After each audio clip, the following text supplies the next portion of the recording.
Minha filha gritou: "A sua casa cheira a pobreza, mamãe. Vou morar com a minha sogra." E saiu arrastando as malas. Não disse nada, mas fui até o meu armário e peguei uma caixa escondida com documentos que ela nem sabia que existiam. No dia seguinte, fiz uma ligação. O que aconteceu depois? Sabe aquele momento em que o chão some debaixo dos seus pés? Quando uma palavra atravessa seu peito como uma lâmina gelada e você não consegue nem gritar de dor? Foi exatamente isso que senti naquela tarde de quinta-feira, quando minha única filha me olhou nos olhos e cuspiu aquelas palavras na minha cara. Meu nome é Neuza. Tenho 68 anos, sou viúva há 6 e passei as últimas 3 décadas da minha vida construindo um lar para minha filha Marcela. Não um lar de mármore e lustres caros, mas um lar de verdade. Aquele onde o cheiro de café fresco te acorda de manhã, onde as panelas estão sempre no fogo, onde cada móvel conta uma história. As cortinas de chitão da sala? Costurei com minhas próprias mãos quando Marcela tinha 12 anos. A mesa de madeira da cozinha? Foi onde ensinei a ela todas as receitas da minha mãe. As marcas de lápis na parede do corredor, medíamos a altura dela todo o aniversário. Mas nada disso importou naquele momento. Marcela estava de pé na minha sala, com 2 malas grandes ao lado, vestindo aquele conjunto bege caro que eu nunca tinha visto antes. O cabelo preso num coque impecável, unhas feitas, perfume forte que não combinava com ela. Parecia uma estranha, usando o rosto da minha filha. "Cheira a pobreza, mamãe." Ela repetiu, como se a primeira vez não tivesse sido suficiente para me despedaçar.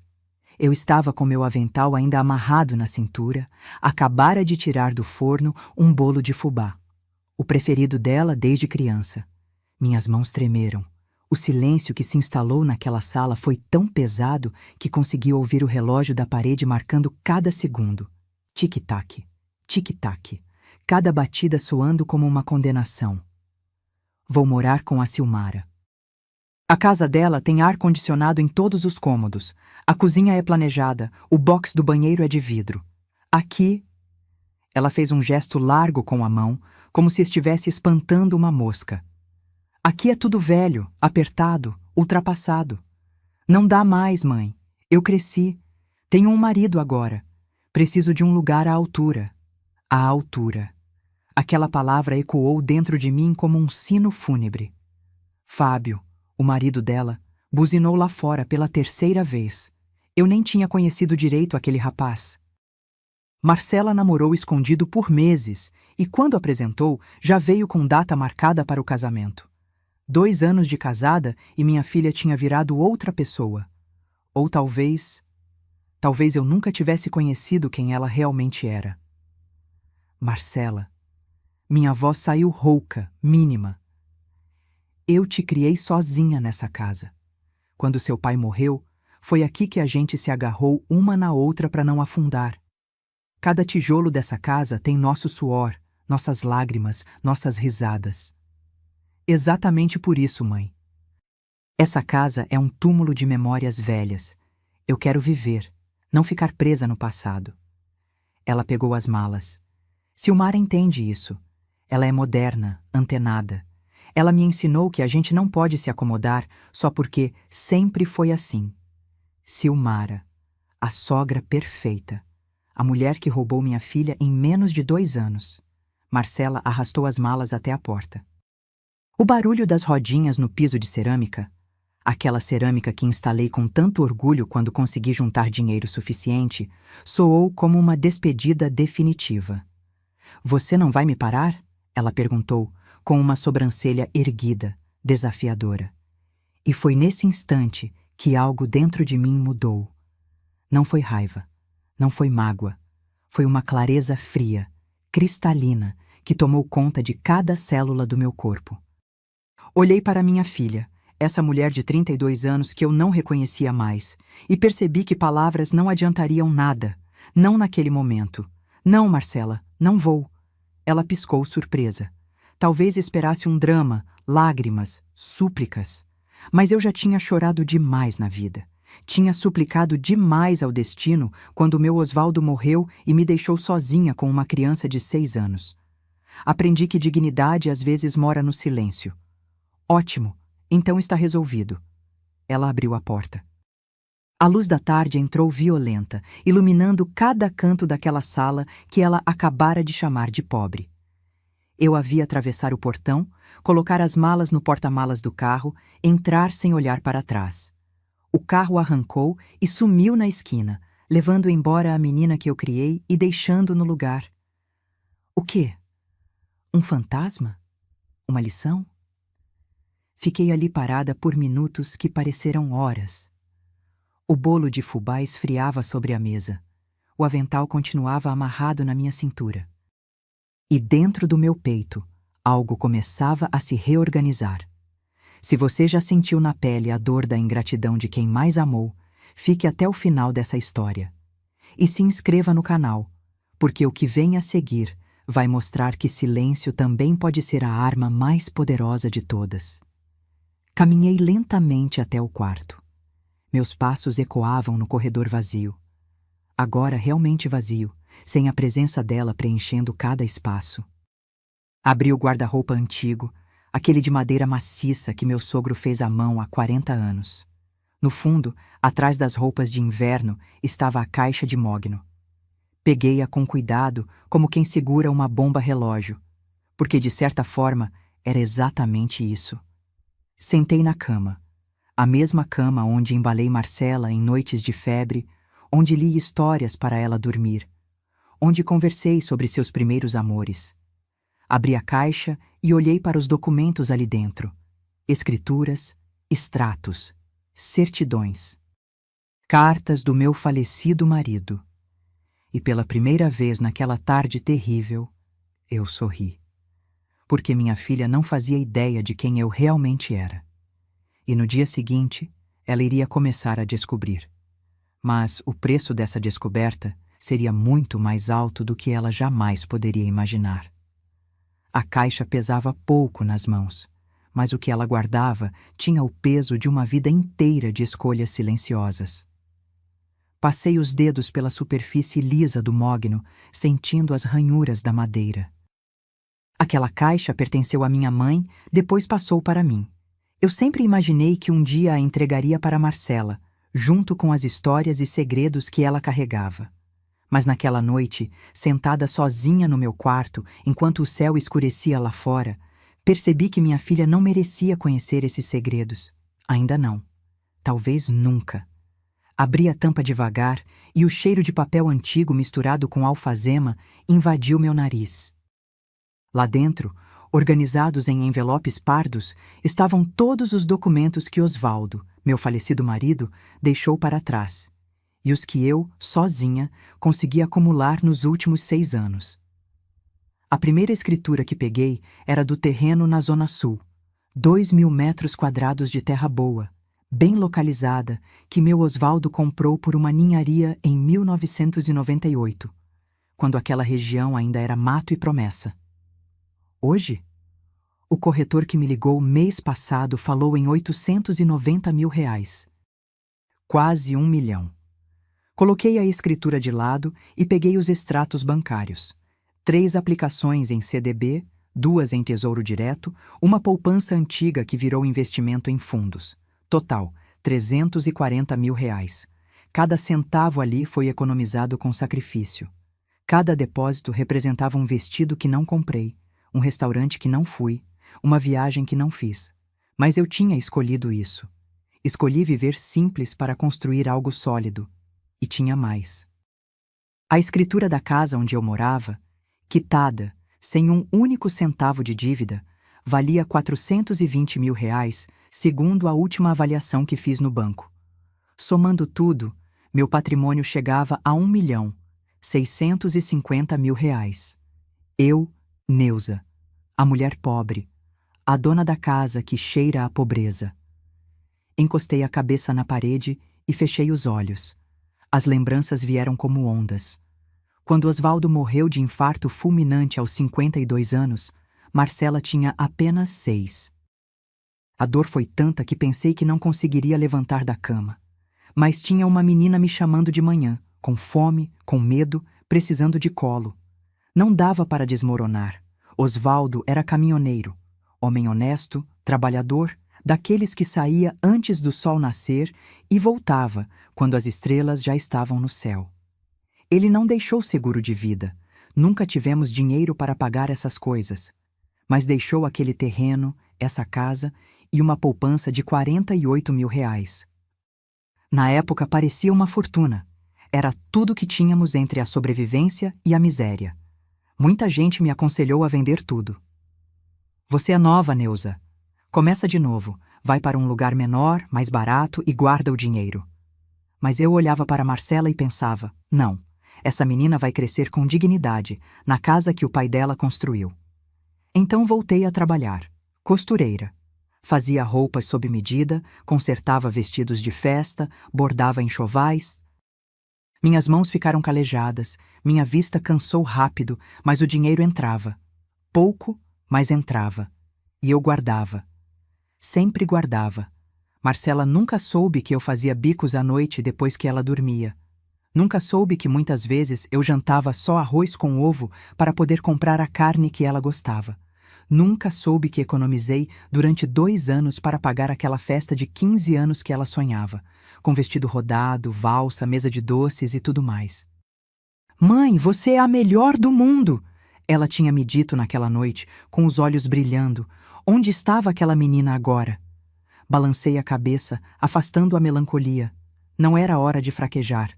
Continuei revirando a caixa. Tinha ali também a certidão de óbito do Osvaldo, nosso certificado de casamento, as certidões de nascimento. Documentos que contavam nossa história. Uma história simples, mas verdadeira. E no fundo, amarradas com um barbante vermelho desbotado, estava um maço de cartas. Cartas que Osvaldo me escreveu quando namorávamos, e ele viajava pelo Brasil inteiro com o caminhão.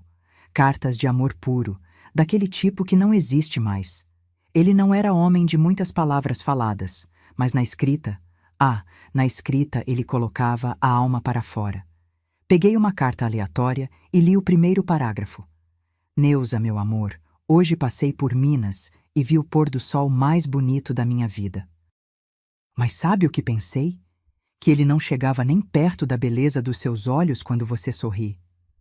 Tô contando os dias para voltar e te abraçar de novo. Uma lágrima escorreu pelo meu rosto antes que eu pudesse impedir. Osvaldo tinha sido um homem bom. Um homem que me ensinou o significado de parceria, de respeito, de amor verdadeiro. E eu tinha tentado passar esses valores para Marcela, mas em algum lugar do caminho eu falhei. Ou talvez algumas pessoas simplesmente escolhem quem querem ser, não importa o que a gente ensine. Guardei as cartas de volta e peguei meu celular. Já passava das 8 da noite. Liguei para o Dr. Henrique, meu advogado. Ele tinha cuidado dos trâmites do inventário quando Osvaldo morreu, e desde então era ele quem organizava minha papelada. Neuza, tudo bem? A voz dele soou preocupada. Raramente eu ligava fora do horário comercial. Dr. Henrique, preciso marcar uma reunião urgente. Amanhã, se possível. Claro.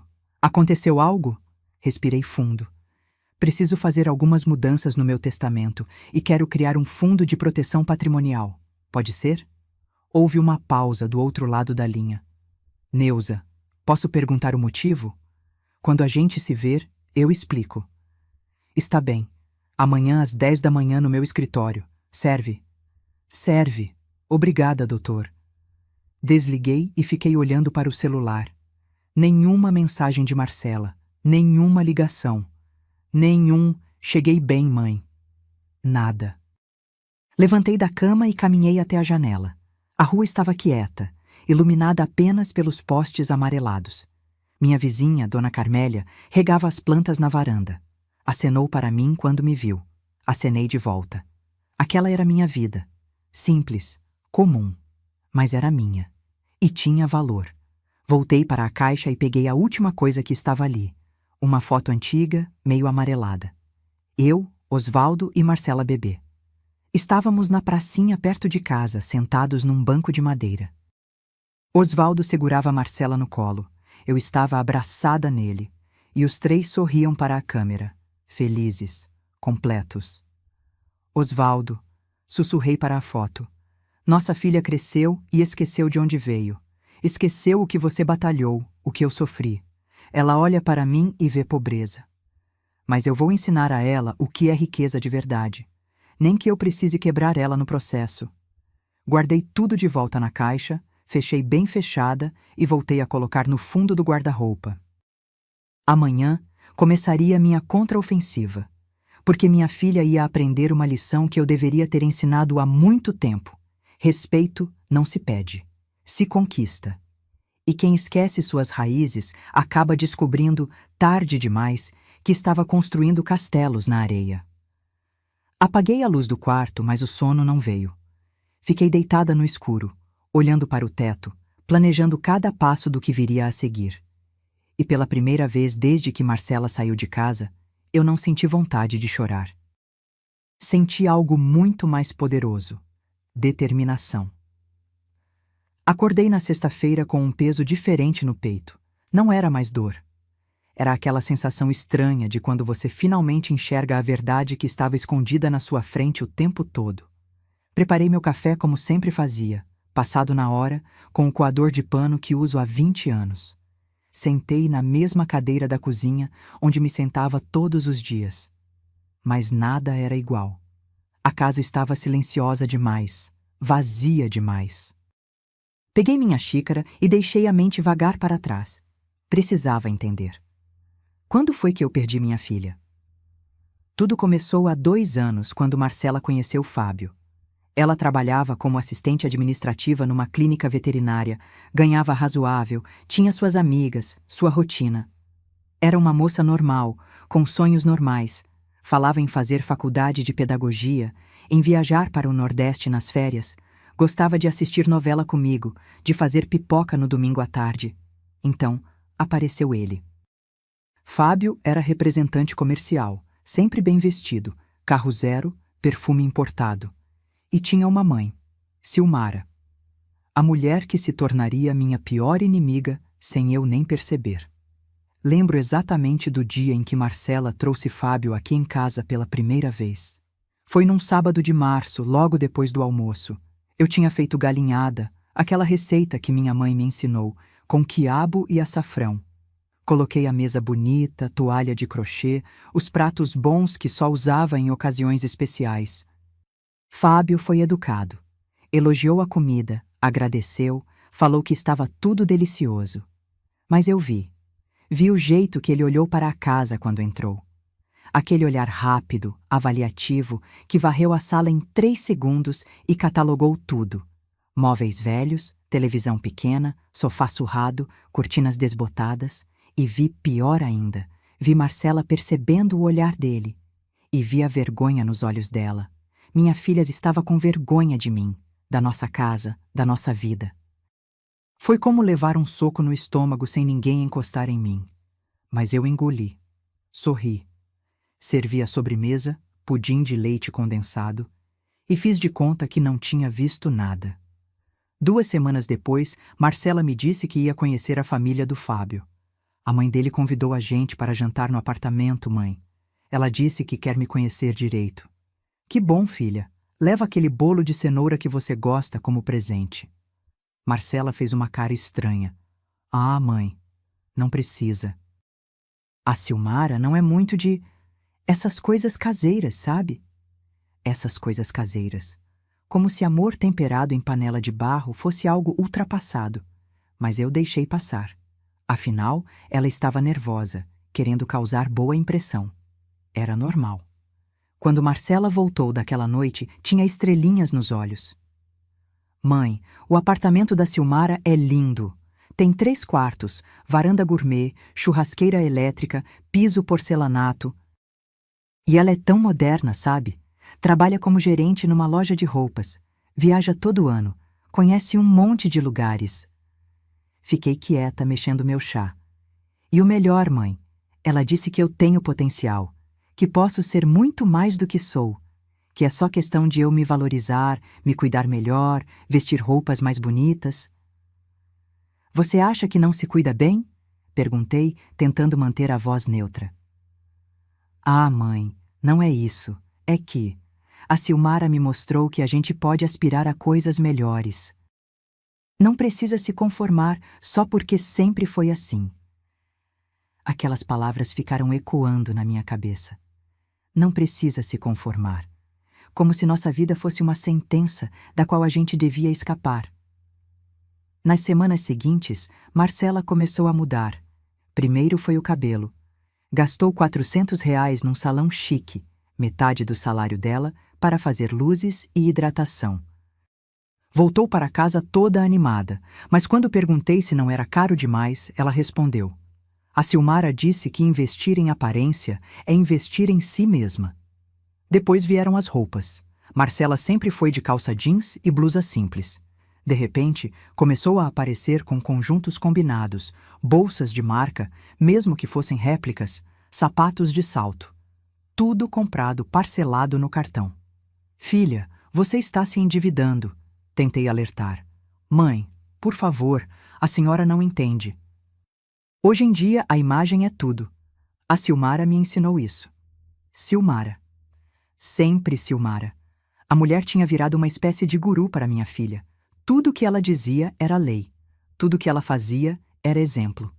Eu comecei a me sentir pequena, apagada.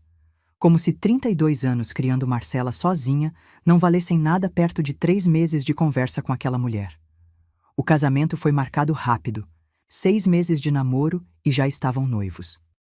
Quando Marcela me contou, eu deveria ter questionado mais, deveria ter freado. Mas eu queria que ela fosse feliz. E ela parecia tão feliz. Mãe, quero um casamento bonito. Não precisa ser gigante, mas tem que ser elegante, sabe? Com decoração branca e dourada, buffet completo, uma festa que a gente possa lembrar para sempre. Pedi para ela fazer um orçamento. Quando vi os números, quase caí da cadeira. R$ 35.000. Era quase tudo que eu tinha economizado naquele ano com as costuras e com a aposentadoria do Osvaldo que eu recebia. Mas era o casamento da minha filha. Eu tinha sonhado com aquele dia desde que ela nasceu. Então fui no banco, mexi nas minhas aplicações e paguei. Cada centavo. Marcela me abraçou chorando. Obrigada, mãe. Você é a melhor. Eu prometo que vou te recompensar por isso. Eu acreditei. Deus me perdoe, mas eu acreditei. O casamento foi lindo. Marcela estava radiante no vestido branco. Fábio estava elegante de terno. Silmara roubou metade das atenções com um vestido vermelho justo e decote profundo, totalmente inadequado para a mãe de noivo, mas ninguém teve coragem de falar nada. Eu estava lá, sentada na segunda fileira. A primeira era da família do noivo, com meu vestido verde esmeralda simples que comprei numa liquidação. Chorei na hora dos votos. Chorei de emoção, mas também de um pressentimento ruim que eu não conseguia nomear. Na festa, Silmara fez questão de me apresentar para todo mundo como a mãezinha da noiva, coitada, viúva, criou a menina sozinha com muita dificuldade. O tom era de pena, misturada com superioridade. Depois do casamento, dei mais R$ 15.000 para eles de presente. Era para ajudar na lua de mel e nos primeiros meses de casados. Mãe, você não precisava, Marcela disse, mas pegou o cheque rápido demais. Os primeiros 6 meses foram tranquilos. Marcela e Fábio alugaram um apartamento pequeno, mobiliaram com o básico. Ela me visitava aos domingos, a gente conversava, parecia que as coisas estavam voltando ao normal. Mas então Silmara começou a reclamar. Ah, Marcela, esse apartamento de vocês é tão apertado. Fábio merece um lugar melhor. Marcela, essa sua mobília é muito simples, sem personalidade. Marcela, quando vocês vão comprar um carro? Não dá para viver de ônibus a vida toda. E a semente do descontentamento foi plantada. As visitas começaram a espaçar. Primeiro foi de semana em semana, depois de 15 em 15 dias, depois uma vez por mês, sempre com desculpas, muito trabalho, compromisso com os sogros, cansaço. Até que as visitas pararam completamente. Eu é que tinha que ligar, eu é que tinha que implorar. Filha, faz 3 semanas que não te vejo. Vem almoçar aqui domingo? Ah, mãe, é que a Silmara convidou a gente para um churrasco. Outro dia, a gente vai aí. outro dia nunca chegava. E quando eu sugeria ir visitar ela, a resposta era sempre evasiva. Mãe, a casa está uma bagunça. Ou, hoje não dá, a gente vai sair. Ou simplesmente, depois a gente marca. Eu me sentia como uma intrusa na vida da minha própria filha. Até que veio o golpe final. Há um mês, liguei para Marcela e pedi que ela viesse me buscar para irmos ao mercado juntas. Meu joelho estava doendo e seria bom ter companhia. Mãe, pega um Uber. Fica mais prático. Mas, filha, eu queria passar um tempo com você. Um silêncio longo. Depois. Mãe, eu tenho minha vida agora. Não posso ficar indo aí toda hora só porque a senhora está sozinha. A senhora precisa arrumar o que fazer, fazer amizades, sei lá. Desliguei o telefone e chorei. Chorei como não chorava desde o enterro do Osvaldo. Foi quando percebi. Eu tinha perdido minha filha. Não para a morte, mas para algo pior. Para a ingratidão. Para a vergonha. Para uma mulher que soube exatamente como envenenar a cabeça dela com promessas de uma vida melhor.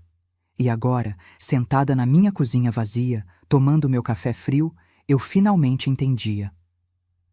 Marcela não saiu de casa porque a casa cheirava a pobreza. Ela saiu porque Silmara plantou nela a ideia de que ela merecia mais. E que eu, sua mãe, que dei tudo por ela, era o símbolo de tudo que ela queria deixar para trás. Mas eu tinha uma surpresa esperando. Porque se tem uma coisa que aprendi nesses 68 anos de vida, é que a verdade sempre vem à tona. E quando viesse, minha filha ia descobrir que nem tudo que reluz é ouro. E que a maior pobreza não está nas paredes descascadas de uma casa. Está na falta de caráter de quem esquece de onde veio. Às 10 da manhã em ponto, eu estava sentada na sala do Dr. Henrique. O escritório dele ficava num prédio antigo no centro, daqueles com elevador de grade e piso de taco rangendo. Mas o doutor era competente, honesto e tinha sido amigo do meu Osvaldo. Confiava nele de olhos fechados. Neuza, me conta o que está acontecendo. Ele ajeitou os óculos de grau e abriu uma pasta nova para fazer anotações. Respirei fundo e contei tudo. A saída de Marcela, a frase sobre a casa cheirar a pobreza, a escolha de morar com a sogra. Cada palavra saía pesada, mas necessária.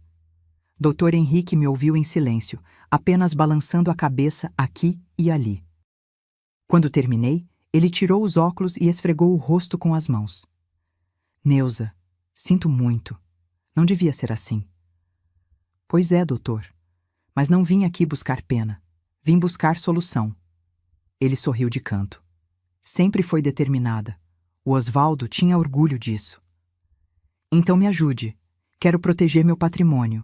Quero fazer mudanças no testamento. E quero entender exatamente o que posso fazer para que minha filha não colha os frutos de uma árvore que ela acabou de cuspir. Passamos a manhã inteira organizando documentos. Dr. Henrique me explicou as opções, os caminhos legais, as proteções possíveis. Saí de lá com um plano traçado e documentos para assinar na semana seguinte. Mas antes de executar qualquer coisa, eu precisava saber exatamente com quem estava lidando. Silmara, a sogra perfeita, a mulher das aparências. Eu conhecia o tipo. Tinha visto várias assim ao longo da vida. Mulheres que constroem castelos de cartas e convencem os outros de que é mármore maciço. Liguei para Terezinha, uma antiga cliente minha que morava no mesmo bairro que Silmara. A gente tinha ficado amigas ao longo dos anos. Eu costurava as roupas dela, ela me contava as fofocas do bairro. Terezinha conhecia todo mundo, sabia de tudo. Terê? É a Neuza. Preciso de um favor. Mo, fala, querida, tudo bem? Você conhece uma tal de Silmara? Gerente de loja de roupas, mora num apartamento ali perto de você? Silmara Costa? Conheço, sim. Não pessoalmente, mas sei quem é. Por quê? É a sogra da minha filha. Queria saber como é a vida dela, o que o povo comenta. Terezinha deu uma risadinha do outro lado da linha. Ah, minha filha, você quer verdade mesmo? Quero. Então se prepara. Essa mulher é pura fachada. E Terezinha começou a contar. Silmara morava num apartamento alugado no 10º andar de um prédio que parecia chique, mas era velho, mal conservado, com infiltração nas paredes e elevador vivendo quebrado. O aluguel era R$ 3.200 por mês, quase metade do salário dela. Ela ganha quanto, Terê? Sei que não passa de 7.000. E olha que ela se vangloria de ser gerente, mas gerente de loja de shopping ganha isso mesmo, Neuza. Não é bicho de 7 cabeças.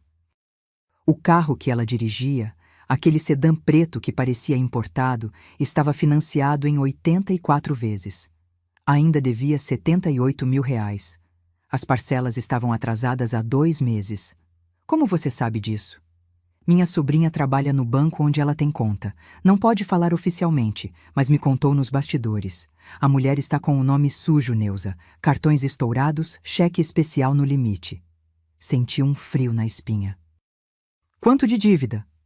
Nos cartões, uns 43.000, fora o carro e o aluguel atrasado.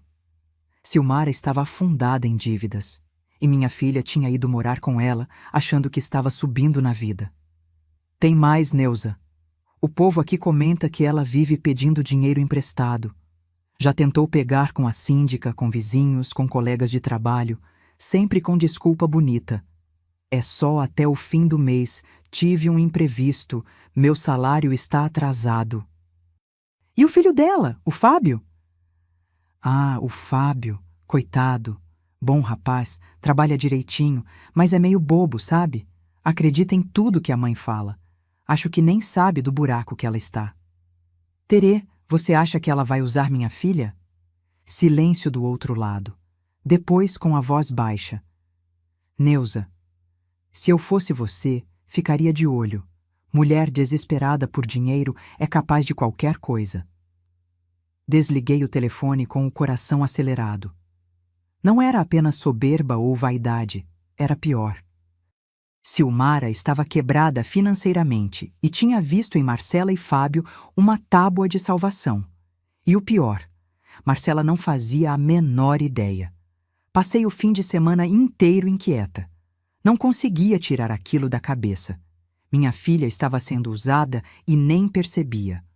Ou pior, talvez percebesse e estivesse negando, porque admitir seria admitir que eu tinha razão. Na segunda-feira, liguei para o banco e marquei reunião com a Fabiana, minha gerente. Precisava movimentar algumas aplicações, reorganizar os investimentos. Se ia entrar numa guerra, precisava estar preparada. Fabiana me recebeu com aquele sorriso profissional. Dona Neuza, que bom ver a senhora. Faz tempo. Pois é, minha filha, preciso mexer em umas coisas. Passamos 1 hora conversando sobre rendimentos, taxas, prazos. Ao final, tinha liberado R$ 20.000 para uma conta corrente nova que abri. Dinheiro de emergência, caso precisasse agir rápido. Posso perguntar uma coisa, Dona Neuza? Fabiana se inclinou na mesa com ar de cumplicidade. Isso tem a ver com a sua filha? Olhei para ela surpresa. Como você sabe? Ah, Dona Neuza, a senhora vem aqui há anos. Sempre tão cuidadosa com cada centavo, sempre investindo, pensando no futuro. E de repente quer liberar dinheiro na conta corrente, fazer mudanças. Eu conheço esse padrão. Geralmente significa que tem problema familiar no ar. Sorri tristemente. Você é esperta, Fabiana. Só fui treinada para ler sinais, mas posso dar um conselho de amiga? Pode. Proteja-se primeiro, depois pensa nos outros. Aquelas palavras ficaram comigo. Proteja-se primeiro. Era isso que eu estava fazendo. Não por vingança, não por maldade, mas por necessidade. Porque aprendi da forma mais dolorosa possível que amor incondicional vindo de um lado só não é amor, é sacrifício inútil. Voltei para casa naquela tarde com a cabeça mais organizada. O plano estava tomando forma. Mas ainda faltava uma peça crucial, descobrir até onde Silmara estava disposta a ir. A resposta veio mais rápido do que eu imaginava. Na quarta-feira à noite, recebi uma ligação de um número desconhecido. Atendi desconfiada. Alô? Dona Neuza? Aqui é a Paula, amiga da Marcela do trabalho. Eu conhecia a Paula. Moça séria, boa gente. Tinha ido em casa algumas vezes quando Marcela ainda morava comigo. Oi, Paula, tudo bem? Dona Neuza, eu não sei se devia ligar, mas... Estou preocupada com a Marcela. Meu coração disparou. O que foi? Aconteceu alguma coisa? Ela não conta, mas eu percebo. Está diferente. Mais quieta, mais tensa, e hoje, na hora do almoço, veio com uma conversa estranha. Que conversa? Ela perguntou quanto eu achava que uma casa valia. Falou que a mãe dela, a senhora, tinha uma casa quitada. Queria saber se, com 80 anos, ainda dava para fazer empréstimo usando o imóvel como garantia. Senti o sangue gelar nas veias. Ela perguntou isso? Perguntou. E quando eu falei que achava estranho, que a senhora não devia nem ter 80 anos ainda, ela mudou de assunto rápido demais. Dona Neuza, acho que alguém está botando minhoca na cabeça dela. Obrigada por me avisar, Paula. Sério, você não tem ideia de como isso é importante. Cuide-se, Dona Neuza, e cuide da Marcela também. Ela está perdida. Desliguei o telefone e tive que sentar no sofá antes que minhas pernas cedessem. Silmara. Tinha que ser ela. Estava colocando na cabeça da minha filha a ideia de usar minha casa como garantia de empréstimo, provavelmente para cobrir as dívidas dela. E Marcela, cega pela ilusão de ter encontrado uma mãe moderna e antenada, estava considerando. Minha própria filha estava pensando em me usar como banco. Foi nesse momento que a última gota de dó que eu sentia por Marcela evaporou. Eu tinha dado tudo, absolutamente tudo. E em troca, ela queria me esvaziar até não sobrar nada. Peguei o telefone e liguei para Dr. Henrique. Doutor, é a Neuza. Marca a assinatura dos documentos para amanhã mesmo. Não posso esperar até semana que vem. Aconteceu algo? Descobri que o buraco é mais fundo do que eu pensava. E preciso tapar ele antes que me puxem para dentro também. Amanhã às 9, está bom? Está ótimo.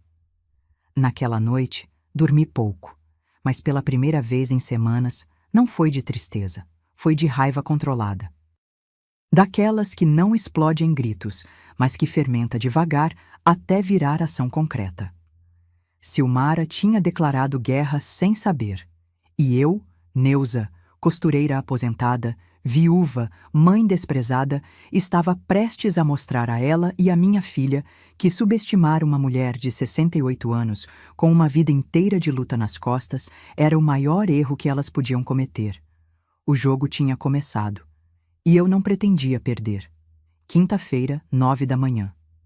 Eu estava novamente no escritório do doutor Henrique, mas dessa vez não havia espaço para dúvidas ou hesitações.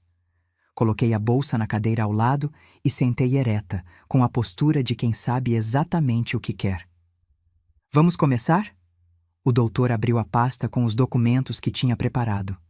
Vamos, e quero fazer tudo hoje, sem deixar nada para depois. Ele assentiu e começou a me explicar cada documento. O Novo Testamento estava ali, impresso em 3 vias, com todos os carimbos e selos necessários.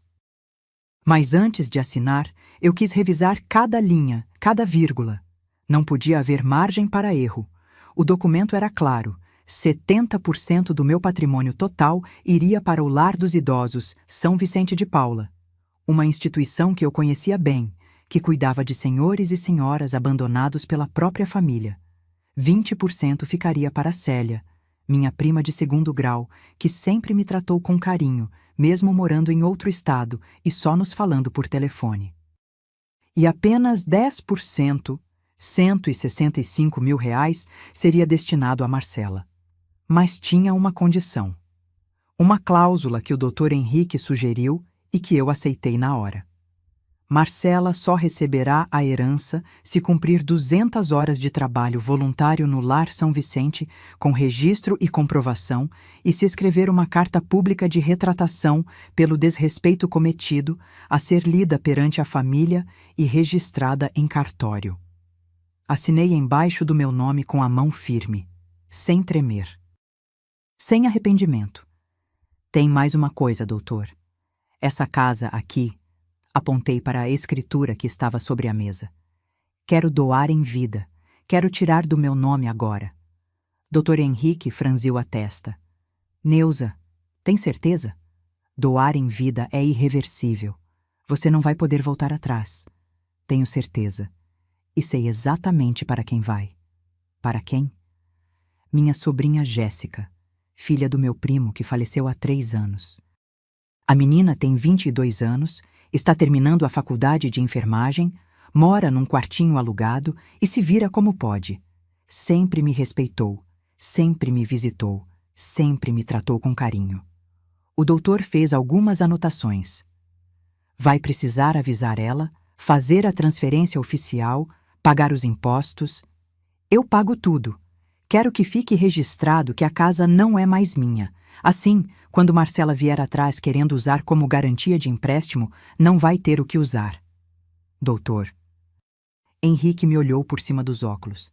Então, você já sabe que ela está pensando nisso. Já, e não vou permitir. Assinamos todos os documentos. Procurações, escrituras, termos de doação.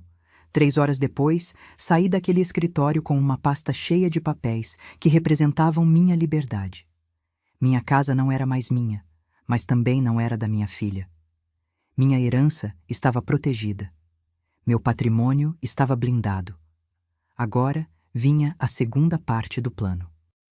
Fui direto do escritório do advogado para o banco. Fabiana me recebeu com aquele mesmo sorriso eficiente. Dona Neuza, de novo por aqui? Pois é, minha filha, preciso fazer mais umas movimentações.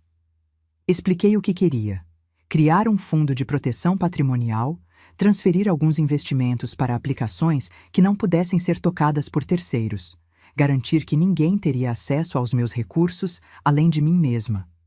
Fabiana trabalhou rápido. Em 1 hora, estava tudo reorganizado. Pronto, dona Neuza. Agora seus bens estão protegidos. Ninguém consegue mexer sem a sua autorização expressa, registrada em cartório. Perfeito. Mas eu ainda não tinha terminado. Fabiana, você conhece algum investigador particular? Ela piscou, surpresa. Investigador? Para quê?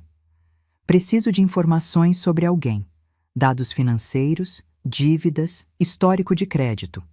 Tudo dentro da legalidade, mas preciso saber exatamente com quem estou lidando. Fabiana hesitou por um segundo, depois pegou um cartão de visitas numa gaveta. Esse rapaz é sério. Já fez alguns trabalhos para clientes do banco. Discreto e eficiente. Peguei o cartão. Rodrigo Almeida, Investigações Particulares. Obrigada. Liguei para ele ainda no estacionamento do banco. Rodrigo, me chamo Neuza. A gerente Fabiana me passou seu contato. Preciso de uma investigação. Claro, dona Neuza. Pode me passar os detalhes? Dei todas as informações sobre Silmara. Nome completo, endereço, local de trabalho. Expliquei que precisava de um relatório completo sobre a situação financeira dela e que precisava disso rápido. Em 1 semana tenho tudo. Meus honorários são R$ 1.500. Pode fazer.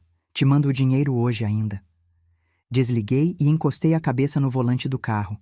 Um Gol velho, ano 2010, mas que rodava bem e nunca me deixou na mão. Senti o cansaço bater. Não era cansaço físico, era emocional. O peso de ter que tomar todas aquelas decisões sozinha, de ter que me proteger da minha própria filha. Mas não podia fraquejar. Ainda não. Voltei para casa no final da tarde. A rua estava quieta, o sol já começando a descer. Dona Carmélia estava sentada na varanda, como sempre, tomando seu café com biscoito. Neuza, tudo bem, querida? Tudo, Carmélia. E a senhora? Ah, indo. Sabe como é, a velhice não vem sozinha. Ela deu uma risadinha.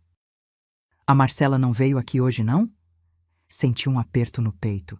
Não, Carmélia. A Marcela se mudou. Se mudou? Para onde? Para a casa da sogra. Dona Carmélia fez uma cara de quem tinha acabado de morder uma fruta azeda. E minha filha, isso não costuma dar certo não, viu? Morar com sogra é receita para o desastre. Pois é, mas ela quis. Eu não pude fazer nada. E você está bem? Forcei um sorriso. Estou sim, tocando a vida. mas não estava bem. E Dona Carmélia sabia. Ela me olhou com aquela sabedoria de quem já viveu demais e conhece todas as dores do mundo. Neuza, escuta uma coisa. Filho ingrato é a dor mais pesada que uma mãe pode carregar. Mas tem uma hora que a gente precisa soltar. Não por eles, mas por nós. Porque ninguém merece morrer de desgosto por quem não valoriza. Acenei, com as lágrimas ameaçando descer. Obrigada, Carmélia. Entrei em casa antes que ela visse meu choro.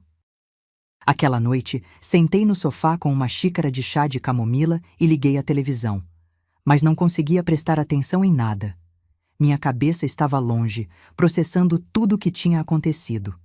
Em menos de uma semana, minha vida tinha virado de cabeça para baixo. E o pior, por culpa da única pessoa que eu amava mais do que a mim mesma. Peguei meu celular. Nenhuma mensagem de Marcela. Nenhuma ligação. Como se eu tivesse deixado de existir. Fui até o quarto e abri novamente a caixa de mogno. Peguei uma das cartas do Osvaldo e li em voz alta, só para ouvir aquelas palavras preencherem o silêncio da casa. Neuza, hoje pensei em como será nossa vida quando eu aposentar. Vou ter tempo de consertar aquele telhado que está vazando, de pintar a casa inteira, de plantar flores no quintal. Vou ter tempo de sentar com você na varanda e só ficar te olhando, porque você é a coisa mais bonita que já aconteceu na minha vida. E quando a Marcela crescer, quando ela voar com as próprias asas, a gente vai ter só nós dois de novo. E vai ser bom. Porque tudo que eu sempre quis foi construir uma vida simples ao seu lado. Te amo. Fechei os olhos e deixei as lágrimas caírem. Osvaldo, ela esqueceu de você.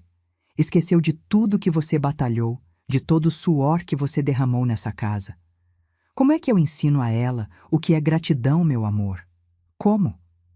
Não houve resposta, é claro. Só o silêncio da casa e o barulho distante de um cachorro latindo na rua. Guardei a carta de volta, fechei a caixa e respirei fundo. Não. Eu não ia fraquejar. Não ia desistir. Porque o que eu estava fazendo não era por vingança. Era por justiça. Era para ensinar a Marcela algo que eu deveria ter ensinado há muito tempo. Que dignidade não se negocia. Que respeito não é opcional. Que amor verdadeiro não se mede em metros quadrados de apartamento ou em carros importados. E se para aprender isso ela precisasse cair, então que caísse. Porque eu estaria ali para levantá-la, mas não antes dela entender o valor daquilo que desprezou. Na sexta-feira de manhã, acordei com uma ligação. Era o Rodrigo, o investigador. Dona Neuza, já tenho as primeiras informações. Acho melhor a gente conversar pessoalmente. Tão rápido? É que o caso é mais sério do que a senhora imaginou. Prefiro mostrar os documentos. Marcamos para aquela mesma tarde, num café discreto perto da minha casa. Quando cheguei, Rodrigo já estava lá. Homem de uns 40 anos, terno simples, cara de quem lida com podres o dia inteiro e não se surpreende mais com nada. Ele abriu uma pasta e começou a mostrar os papéis. Dona Neuza, essa Silmara está num buraco sem fundo. As dívidas são piores do que eu imaginava. 78 mil no financiamento do carro, 43 mil em cartões. Mas tem mais. Ela pegou 2 empréstimos consignados, um de 22 mil e outro de 15 mil. Está pagando juros sobre juros. Senti o estômago revirar. Total? 158 mil reais. E o salário dela, limpo, não passa de 5.200. Ela está gastando mais do que ganha faz tempo. Vive de aparências. E o filho, o Fábio? O rapaz ganha razoável, uns 4 mil, mas também tem dívidas. Financiou o carro da esposa, sua filha, e está pagando um curso técnico. No total, eles têm uns 28 mil em dívidas conjuntas. Fiz as contas mentalmente. Quase 200 mil reais de dívidas total. E Marcela estava no meio disso sem saber. Tem mais uma coisa, dona Neuza. Rodrigo baixou o tom de voz. Descobri que Silmara já foi processada por estelionato há 5 anos. Pegou dinheiro emprestado de 3 conhecidos com a promessa de investir num negócio que nunca existiu. Conseguiu acordo extrajudicial, mas a ficha está suja. Senti o sangue ferver. Ela é uma golpista. Era, não sei se ainda é, mas o padrão de comportamento é o mesmo: viver de aparências, se endividar e sempre arranjar alguém para socorrê-la. E agora esse alguém é minha filha. Rodrigo assentiu em silêncio. Paguei o que devia a ele e voltei para casa com a pasta cheia de provas. Provas que minha filha estava sendo manipulada por uma mulher desesperada e perigosa. Mas eu não podia simplesmente chegar em Marcela e mostrar aquilo. Ela não ia acreditar. Ia achar que eu estava inventando coisas por ciúme, por mágoa. Não. Ela precisava descobrir sozinha. E pelo jeito que as coisas estavam indo, não ia demorar muito. Porque víboras sempre mordem. É só questão de tempo. 3 meses se passaram. 90 dias de silêncio absoluto. Marcela não ligou, não mandou mensagem, não apareceu. Era como se eu tivesse sido apagada da vida dela com uma borracha. Eu segui minha rotina. Acordava cedo, tomava meu café, cuidava da casa que agora pertencia a Jéssica, mas que eu ainda morava enquanto não decidisse o que fazer. A menina tinha chorado de emoção quando soube da doação. Tia Neuza, eu não acredito. Como vou te agradecer? Eu só pedi uma coisa, que ela guardasse segredo por enquanto. E ela prometeu. Voltei a costurar alguns bicos. Não por precisar do dinheiro, mas porque minhas mãos precisavam estar ocupadas para a cabeça não surtar. Fiz 3 vestidos de festa, reformei 2 calças, bordei um jogo de toalhas. Cada ponto na agulha era uma maneira de não pensar na dor que carregava no peito. Dona Carmélia vinha tomar café comigo todo final de tarde. Ela não perguntava sobre Marcela, mas eu sabia que percebia meu sofrimento. Às vezes, a dor silenciosa grita mais alto que qualquer choro. Foi numa terça-feira de manhã, chuvosa e fria, que o telefone tocou. Olhei para a tela. Marcela. Meu coração disparou. Por um segundo, pensei em não atender. Deixar tocar até cair na caixa postal, como ela tinha feito comigo tantas vezes. Mas algo mais forte me fez deslizar o dedo e aceitar a chamada. Alô? Do outro lado, soluços. Choro desesperado, daqueles que cortam a respiração.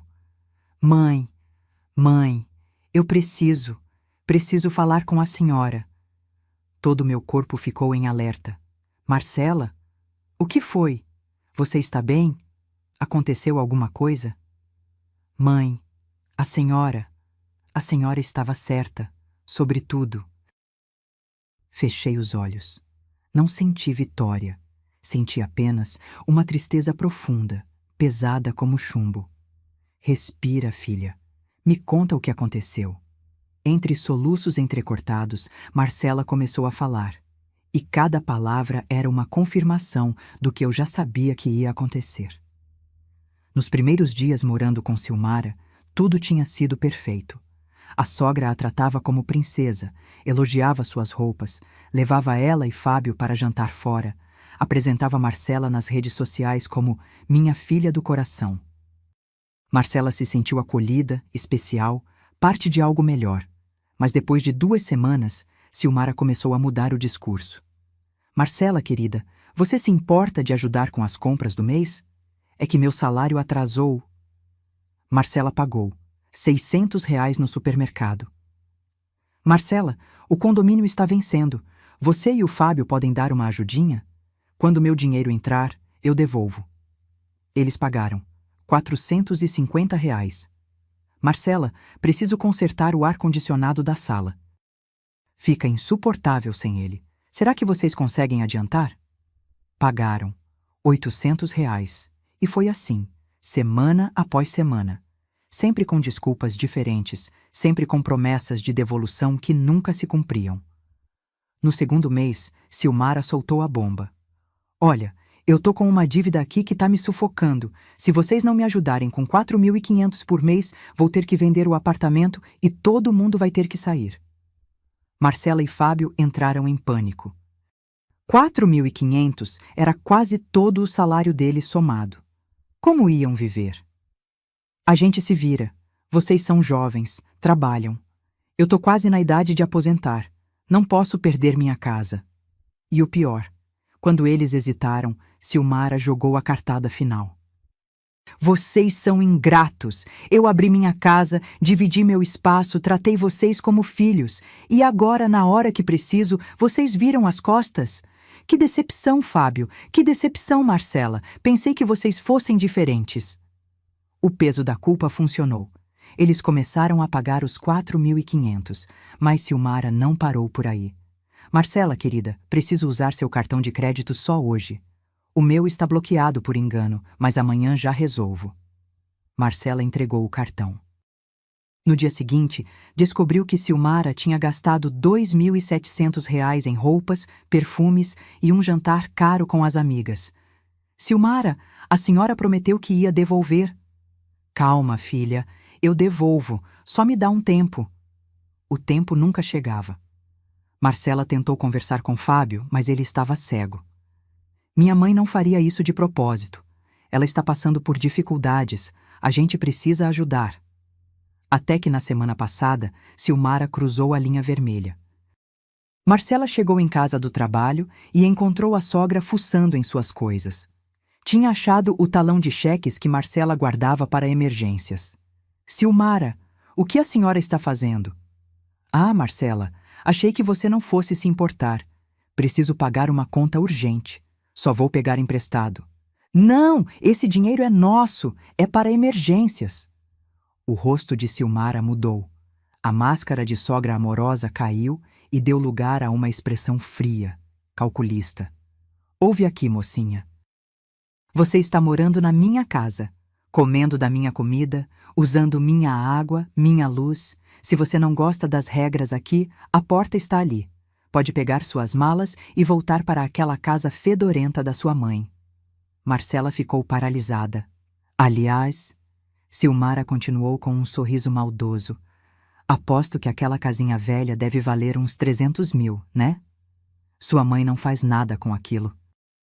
Por que você não convence ela a fazer um empréstimo usando a casa como garantia? A gente pega uns 80 mil, resolve minha situação aqui e sobra até para vocês. Foi ali que Marcela finalmente acordou. Silmara não queria ajudá-la. Queria usá-la. E estava de olho na minha casa, no meu patrimônio, em tudo que eu tinha construído. Mãe, eu fui tão burra. Marcela chorava sem parar do outro lado da linha. A senhora tentou me avisar e eu não escutei. Eu te tratei mal, te desrespeitei, joguei na sua cara coisas horríveis. E agora eu não tenho para onde ir. Respirei fundo. Cada fibra do meu ser queria dizer: vem para casa, filha. Mas eu sabia que não podia. Não ainda. Porque se eu cedesse agora, Marcela não aprenderia nada. Ia achar que podia me pisar sempre que quisesse e voltar correndo quando precisasse. Marcela, você me magoou muito. Eu sei, mãe. Eu sei. Me desculpa. Me desculpa. Não é só questão de pedir desculpas. Você me chamou de pobre. Disse que minha casa fede. Me abandonou sem olhar para trás. Eu estava errada. Eu estava completamente errada. E agora quer voltar porque a situação ficou ruim para você. Não porque realmente se arrependeu. Não porque realmente entendeu o que fez. Silêncio do outro lado. Apenas o choro baixinho. Marcela, você é adulta. Tem marido. Tem emprego. Arruma um lugar para vocês morarem. Um apartamento pequeno, simples, mas que seja de vocês. Aprende a viver dentro das suas possibilidades. Mas, mãe, eu gastei tudo. Não tenho mais nada guardado. Dei tudo para a Silmara. Então, aprende com o erro. Pede demissão se for preciso, procura outro emprego. Pede ajuda para o Fábio resolver a situação com a mãe dele. Mas não vem correndo para mim esperando que eu resolva. A senhora não vai me ajudar? Minha voz saiu firme, mesmo com o coração despedaçado. Não do jeito que você quer. Você fez escolhas, Marcela. Agora precisa lidar com as consequências. Mas eu sou sua filha. E justamente por isso eu preciso te ensinar a andar com as próprias pernas, porque eu não vou estar aqui para sempre. Ouvi o choro dela aumentar. Quis voltar atrás, quis dizer que estava tudo bem, que eu perdoava, que ela podia vir. Mas mordi a língua. Mãe, eu não tenho mais ninguém. Você tem o Fábio, você tem suas amigas, você tem suas colegas de trabalho, e você tem a si mesma. Aprende a se virar, Marcela. Porque a vida não espera a gente estar pronta. Houve um longo silêncio. Depois, com a voz pequena, quebrada. Eu entendo. A senhora está certa de estar brava comigo. Não estou brava. Estou magoada e cansada. Eu vou dar um jeito. E quando eu conseguir, quando eu tiver resolvido isso, posso te ligar de novo. Fechei os olhos, sentindo as lágrimas escorrerem pelo meu rosto. Pode, mas só quando você realmente tiver aprendido alguma coisa. Tá bom, mãe. Me desculpa. Por tudo. Ela desligou. E eu fiquei ali, segurando o telefone, chorando em silêncio na minha cozinha vazia. Dona Carmélia apareceu na janela minutos depois. Devia ter ouvido meu choro. Neuza, quer companhia? Acenei que sim. Ela entrou devagar, preparou 2 cafés, sentou do meu lado e segurou minha mão. Não disse nada. Só ficou ali. Porque às vezes não precisamos de palavras, só de presença. Naquela tarde, chorei tudo que tinha segurado por 3 meses. Chorei pela filha que eu perdi. Chorei pela mulher que ela tinha se tornado. Chorei por ter que ser dura quando tudo que eu queria era ser mãe. Mas no fundo do meu coração, eu sabia que estava fazendo a coisa certa, porque amor verdadeiro às vezes precisa doer para ensinar. E se Marcela ia aprender, dependia só dela. Eu tinha feito minha parte. Agora era com ela. E com o tempo. 2 semanas se arrastaram como 2 anos. Cada manhã eu acordava com um aperto no peito, me perguntando se tinha feito a escolha certa. Cada noite eu deitava na cama repassando a conversa com Marcela, questionando se não tinha sido dura demais, fria demais, cruel demais. Mas então eu lembrava da frase: "Sua casa cheira a pobreza, mamãe." E a firmeza voltava. Foi num sábado de manhã, quase 10 horas, que ouvi o barulho de um carro parando em frente ao portão. Estava lavando a louça do café quando o som da buzina cortou o silêncio da rua. Sequei as mãos no pano de prato e fui até a janela da sala. Um carro que eu não conhecia, um Corsa prata velho amassado na lateral. Marcela saiu do banco do passageiro. Estava diferente, magra demais, olheiras profundas, cabelo preso num rabo de cavalo desleixado. Usava calça jeans desbotada e uma blusa branca amarrotada. Mas o que me chamou a atenção foi o que ela fez em seguida. Abriu o porta-malas e começou a tirar malas. 3 delas. As mesmas que tinha levado embora 3 meses atrás. Meu coração acelerou. Ela estava voltando. Assim, sem avisar. Sem pedir. Como se nada tivesse acontecido. Fui até a porta da frente, mas não abri. Fiquei ali parada, observando através do vidro. Marcela arrastou as malas até o portão, uma de cada vez. O carro arrancou e foi embora. Nem esperei para ver quem estava dirigindo. Ela levantou os olhos e me viu na porta. Nossos olhares se cruzaram.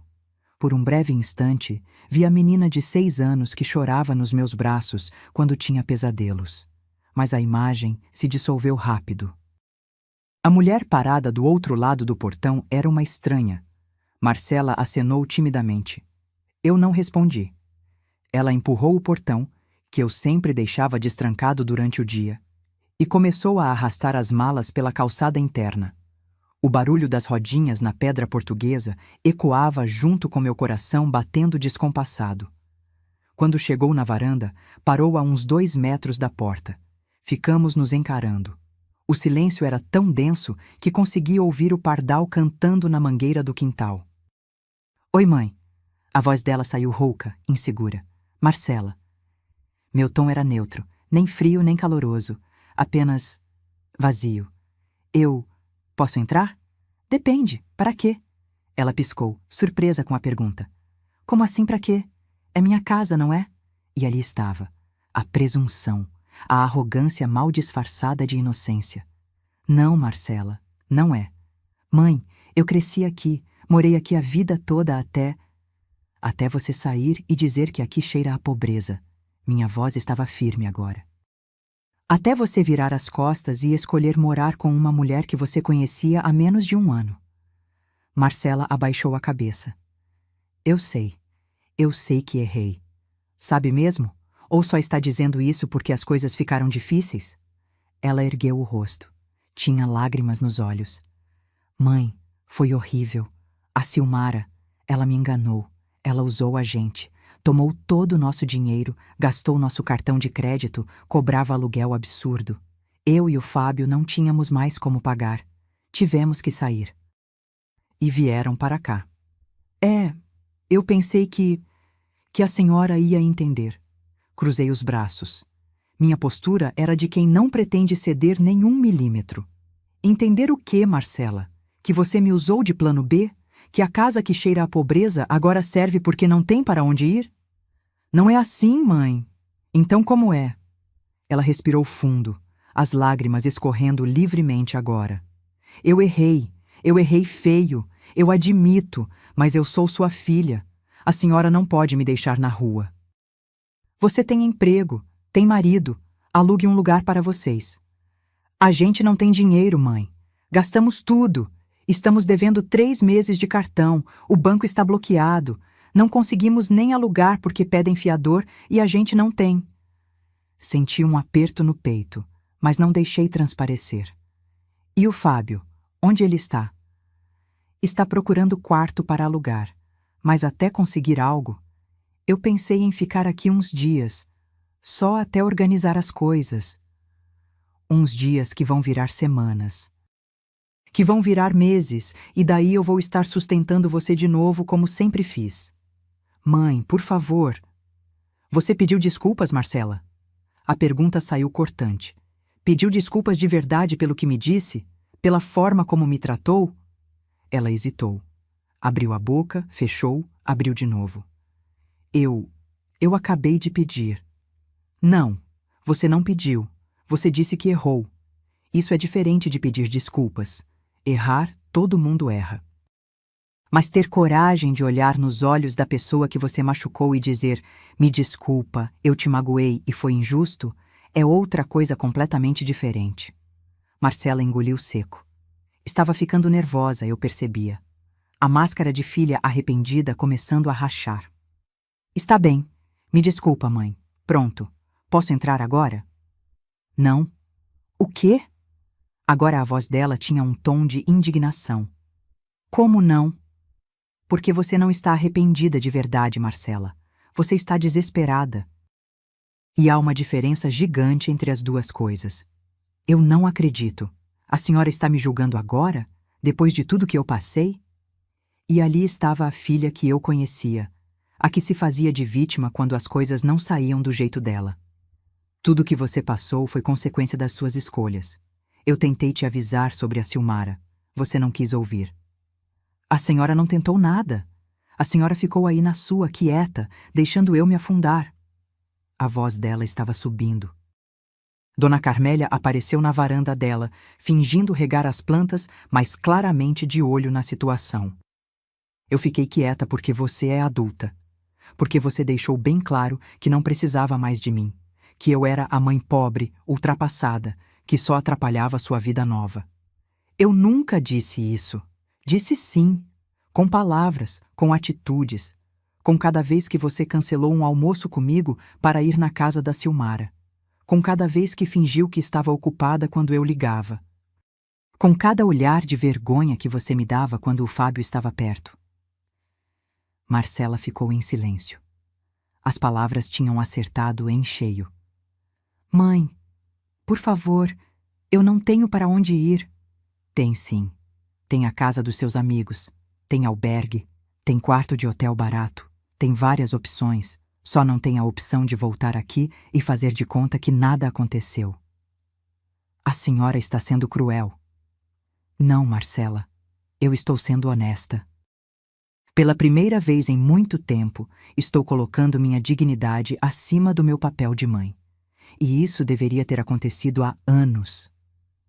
Ela me olhou como se eu fosse uma estranha. E talvez fosse mesmo. Porque a Neuza que ela conhecia, aquela que cedia, que perdoava, que engolia desaforo calada, tinha morrido no dia em que ela saiu arrastando as malas. Eu odeio a senhora. Marcela cuspiu as palavras com veneno. A senhora é egoísta, mesquinha, rancorosa. Cada adjetivo doía. Mas eu não deixei mostrar. Pode ser, mas não sou mentirosa, não sou manipuladora e não abandonei ninguém. Você fez isso sozinha. Marcela pegou as malas com violência, as lágrimas agora misturadas com raiva. Está bom, eu vou embora. E não volto nunca mais, nunca mais. A senhora vai ficar aí sozinha nessa casa velha, morrendo de solidão e vai se arrepender de ter me tratado assim? Talvez, mas pelo menos vou morrer com minha dignidade intacta. Ela me deu as costas e começou a arrastar as malas de volta para o portão. Cada passo dela ecoava no meu peito como uma martelada. Eu queria gritar: "Volta, filha!" Queria correr e abraçá-la. Queria resolver tudo, mas não podia, porque se fizesse isso, estaria ensinando a ela que desrespeito tem preço baixo, que basta chorar um pouco e tudo se resolve. E eu amava minha filha demais para deixá-la crescer achando isso. Marcela chegou no portão, olhou para trás uma última vez. Nossos olhos se encontraram. Havia dor nos dois lados, mas havia também uma compreensão silenciosa. Nós duas tínhamos cruzado uma linha da qual não havia mais volta fácil. Ela saiu. O portão bateu. O silêncio voltou. Eu continuei parada na porta por longos minutos, olhando para o lugar vazio onde minha filha tinha estado segundos atrás. Dona Carmélia atravessou o quintal e veio até minha varanda. Não disse nada, só me abraçou, e eu chorei no ombro dela como não chorava desde criança. "Fiz certo, Carmélia?" Perguntei entre soluços. "Fez o que seu coração mandou, minha filha, e às vezes amar é saber soltar, mesmo que doa mais do que qualquer coisa no mundo." Naquela tarde, sentei sozinha na minha sala. A casa estava silenciosa, mas não vazia. Estava cheia de memórias, de histórias, de vida vivida. E eu sabia que tinha tomado a decisão certa, porque se Marcela ia voltar um dia, não seria porque estava desesperada. Seria porque tinha aprendido o valor daquilo que ela tinha perdido. E até lá, eu seguiria em frente, com ou sem ela. Um mês inteiro se passou depois daquele sábado. 30 dias de silêncio absoluto. 30 noites me perguntando se Marcela estava bem, se tinha onde dormir, se estava comendo direito. A angústia de mãe não tem botão de desligar, mesmo quando a filha merece a lição que está recebendo. Dona Carmélia me visitava todos os dias. Trazia bolo, café, conversa. Ela sabia que eu precisava de companhia, mesmo quando eu fingia estar bem. "Neuza, você está mais magra. Não está se alimentando direito." "Estou sim, Carmélia. É só o estresse." Mas ela tinha razão. Eu tinha perdido 4 quilos. A comida não descia. O sono não vinha. Meu corpo estava pagando o preço da guerra que meu coração travava. Foi numa quinta-feira à tarde, quase 5 horas, que o telefone tocou. Número desconhecido. "Alô? Dona Neuza? Aqui é o Fábio, meu genro." O rapaz que eu mal conhecia e que tinha sido cúmplice silencioso de tudo o que aconteceu. "Fábio, o que você quer?" A voz dele saiu tímida, quase envergonhada. "Dona Neuza, eu preciso conversar com a senhora, pessoalmente. É importante." "Sobre o quê?" Sobre tudo. Sobre a Marcela, sobre minha mãe, sobre as coisas que aconteceram. Por favor, a senhora pode me dar uma chance de explicar?" Hesitei, mas algo na voz dele soava diferente. Não era arrogância, não era desespero. Era arrependimento genuíno. "Está bem. Amanhã, 3 horas da tarde. Aqui em casa." Obrigado, dona Neuza. Muito obrigado. Desliguei e fiquei olhando para o telefone. O que será que ele queria? Será que Marcela tinha mandado ele como emissário? Na sexta-feira, às 3 em ponto, a campainha tocou. Abri a porta e lá estava Fábio. Mas não era o mesmo rapaz que eu conhecia. Estava com a barba por fazer, olheiras profundas, roupas amarrotadas. Parecia ter envelhecido 10 anos em 3 meses. Dona Neuza. Ele fez uma pequena reverência, um gesto de respeito que me pegou de surpresa. Entre. Preparei café. Coloquei na mesa alguns biscoitos que Dona Carmélia tinha trazido pela manhã. Fábio sentou na ponta da cadeira, inquieto, mexendo nas mãos. Pode falar. Eu me sentei de frente para ele, de braços cruzados. Ele respirou fundo. Dona Neuza, eu vim pedir desculpas. De verdade. Não por mim, mas... Bem, por mim também. Mas principalmente pela forma como a senhora foi tratada. Esperei. Não ia facilitar para ele. Eu fui criado só pela minha mãe. Meu pai nos abandonou quando eu tinha 3 anos. Nunca mais deu notícia. A vida toda foi só eu e ela. Então eu sempre a coloquei num pedestal, sabe? Achava que ela era perfeita, que tinha sacrificado tudo por mim, que eu devia a ela, tudo. Ele pausou, engoliu seco. Quando conheci a Marcela, me apaixonei de verdade. Ela era... diferente de todas as mulheres que conheci. Simples, verdadeira, trabalhadora. Quando apresentei ela para minha mãe, esperava que minha mãe a amasse como eu amava. E ela fingiu amar. Completei. Exatamente. Fábio baixou a cabeça. Minha mãe é muito boa nisso. Fingir, manipular. Eu demorei anos para perceber, mas ela sempre foi assim. Quando eu era criança, ela fazia eu me sentir culpado por qualquer coisa. Se ela estava triste, era minha culpa. Se ela estava com dívidas, era porque gastou comigo. Eu cresci achando que devia tudo a ela. E aí vocês se casaram. Sim. E quando começamos a morar com ela, no começo foi bom. Ela elogiava a Marcela, tratava ela bem. Mas aos poucos, as cobranças começaram.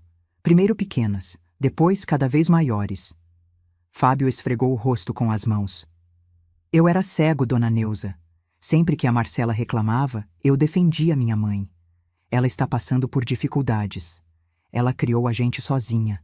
A gente precisa retribuir. Até que uma noite, há 2 semanas, eu acordei e ouvi minha mãe ao telefone. Ela estava falando com uma amiga. E eu ouvi tudo. O ar na sala ficou pesado. Ela estava rindo, dona Neuza. Rindo, dizendo como tinha sido fácil manipular a gente, como a Marcela era boba e influenciável. Como o plano dela era fazer a Marcela convencer a senhora a colocar essa casa como garantia de empréstimo para pagar as dívidas dela. Senti o sangue ferver, mas mantive a expressão neutra. Ela disse literalmente: essas velhinhas viúvas sempre têm casa quitada e não fazem nada com o patrimônio. É só a Marcela chorar um pouco que a mãe dela cede. E quando conseguir o dinheiro, eu mando os 2 embora e fico com tudo. Fechei os olhos. Mesmo sabendo de tudo através do investigador, ouvir aquilo da boca do Fábio doía de um jeito diferente. Eu confrontei ela no dia seguinte. Ela nem negou. Disse que era assim que o mundo funcionava, que cada um tem que se virar. Que eu era fraco por não entender isso. E você fez o quê? Peguei a Marcela e saímos de lá na mesma hora. Estamos morando num quarto alugado, dividindo o banheiro com outras 5 pessoas. Mas pelo menos estamos longe dela. E a Marcela? Como ela está? A voz de Fábio falhou. Destruída, dona Neuza. Ela chora todo dia, não dorme direito, está se culpando por tudo. Diz que a senhora tinha razão desde o começo, que ela foi burra, que perdeu a única pessoa que realmente se importava com ela. As lágrimas ameaçaram subir, mas eu segurei. Por que você está me contando isso, Fábio? Porque a senhora merece saber a verdade. E porque eu quero pedir um favor. Qual? Dê uma chance para a Marcela explicar. Não estou pedindo para a senhora perdoar. Não estou pedindo para deixar ela voltar. Só escute ela. De verdade. Ela precisa disso. Precisa fechar esse ciclo. Fiquei em silêncio por longos segundos. Fábio me olhava com uma mistura de esperança e medo. Está bem. Mas não vai ser do jeito que vocês pensam. Como assim? Levantei da cadeira e fui até o quarto. Voltei com uma caixa. Não a de mogno, mas outra, onde eu tinha guardado todos os documentos que o Dr. Henrique e a Fabiana tinham me ajudado a organizar. Liga para ela, diz para vir aqui amanhã, 3 horas da tarde, e avisa. Não vai ser uma conversa qualquer, vai ser um acerto de contas, para o bem ou para o mal. Fábio engoliu seco, mas concordou. No dia seguinte, sábado, eu me arrumei. Coloquei meu vestido vermelho mais bonito, penteei o cabelo, passei batom. Não por vaidade, mas porque precisava me sentir forte. Liguei para o Dr. Henrique. Doutor, precisa vir aqui em casa amanhã, 3 horas, e se possível, traz a Fabiana do banco também. Neuza, o que você está planejando? Vou mostrar para minha filha quem eu realmente sou e o que ela perdeu. Às 3 horas, a campainha tocou. Abri a porta. Marcela estava ali, com Fábio ao lado. Ela estava ainda mais magra, com o rosto pálido, os olhos inchados de tanto chorar. Quando me viu, os lábios dela tremeram. Mãe, entra. Eles entraram e pararam no meio da sala.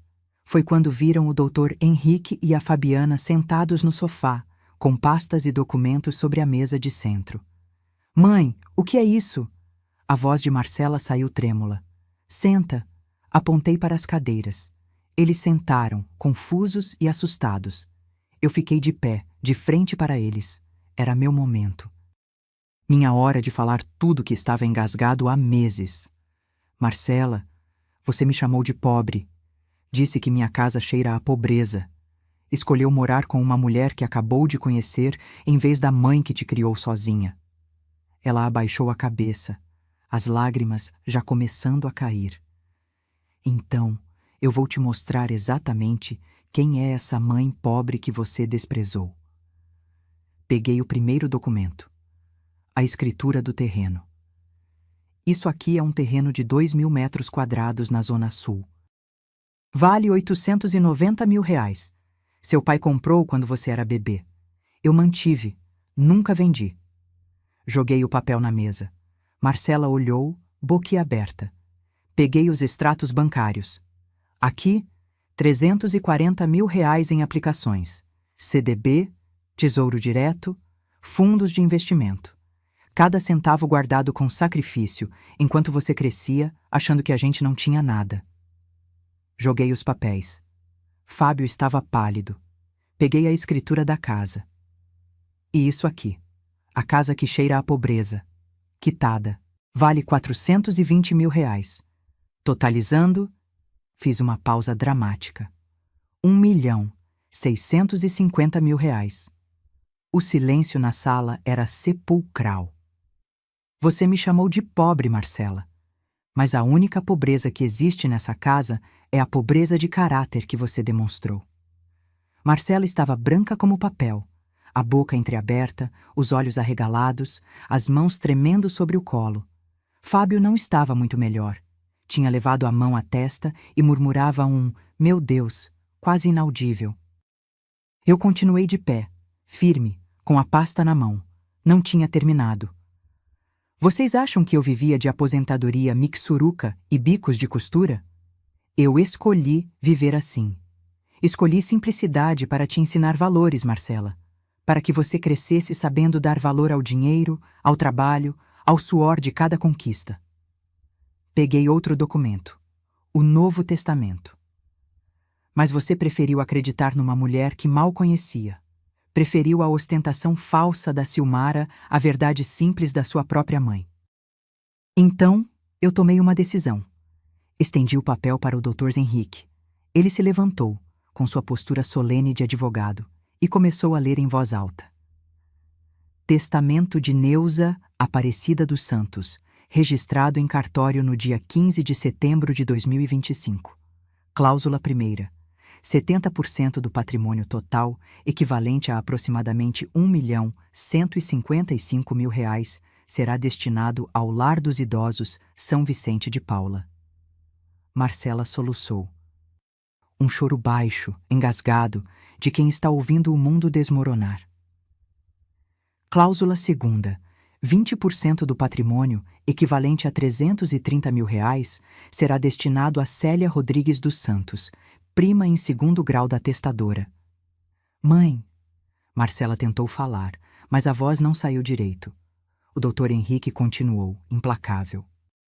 Cláusula 3ª.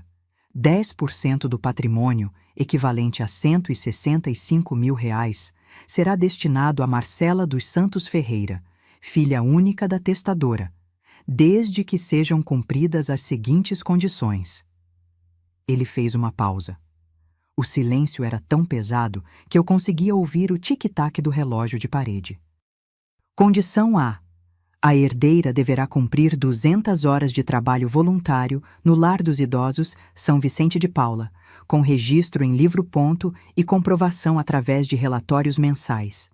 Condição B. A herdeira deverá escrever uma carta pública de retratação pelo desrespeito cometido contra a testadora, detalhando suas ações e o aprendizado obtido. Carta esta que será lida perante membros da família e registrada em cartório. Condição C. Caso as condições A e B não sejam cumpridas no prazo de 12 meses após o falecimento da testadora, o valor destinado à herdeira será automaticamente incorporado à doação para o Lar dos Idosos. O Dr. Henrique dobrou o documento e sentou novamente. Marcela estava destroçada. Chorava copiosamente, com o corpo todo tremendo. Fábio passou o braço em volta dela, mas ele mesmo estava em choque. Mãe, por favor, não faz isso. A voz dela era um fio. Ainda não terminei. Peguei outra escritura. Essa casa aqui, Marcela, essa casa que você desprezou, já não é mais minha. Os olhos dela se arregalaram. O quê? Eu a doei, em vida, para a Jéssica, sua prima. A menina de 22 anos que está terminando faculdade de enfermagem, que sempre me respeitou, que sempre me visitou. Ela agora é a dona legal desse imóvel. A senhora deu minha herança para a Jéssica? A voz de Marcela subiu, histérica agora. E ali estava, o que eu precisava ouvir. A prova final de que ela não tinha entendido nada. Sua herança? Minha voz saiu cortante como navalha. Herança não é direito, Marcela. É presente. É escolha de quem doa. E você acha que merece receber alguma coisa depois de tudo que fez? Eu sou sua filha. E eu sou sua mãe. A mãe que você chamou de pobre. A mãe cuja casa você disse que fedia.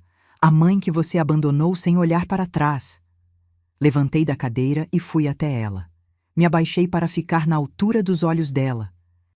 Você não queria essa casa, Marcela. Você deixou bem claro. Então eu dei para alguém que a valoriza. Alguém que entende que casa não é sobre metragem ou acabamento de luxo. É sobre amor. E esse conceito você esqueceu. Marcela soluçava incontrolavelmente agora.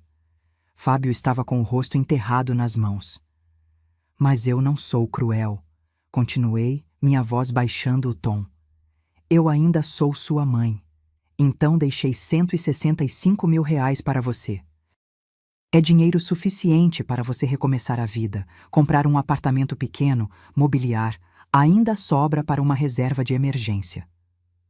Mas eu só recebo se você provar que aprendeu alguma coisa. Sim. Me levantei. 200 horas no Lar dos Idosos. Você vai conviver com senhores e senhoras que foram abandonados pelos próprios filhos.